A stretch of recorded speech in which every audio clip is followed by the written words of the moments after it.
हातकणंगलेत अपघातात जयसिंगपूरचे दोघेजण जखमी।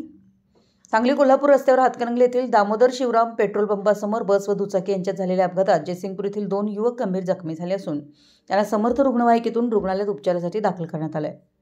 घटनास्थळावरून मिळालेली अधिक माहिती अशी की अपघातातील जखमी निव विक्रम पौरवाल वय 18 व भावेश बर्डिया वय 18 दोघे राहणार चौथी गल्ली सिद्धेश्वर कमानीजवळ जयसिंगपूर हे दोघेजण दुचाकीवरून क्रमांक MS09 FS 9159 वरून निघाले असताना बस क्रमांक MS14 BT 2507 यांच्यात अपघात झाला। यावेळी दुचाकीवरील निव व भावेश हे रस्त्यावर जोरात आदळल्याने गंभीर जखमी झाले।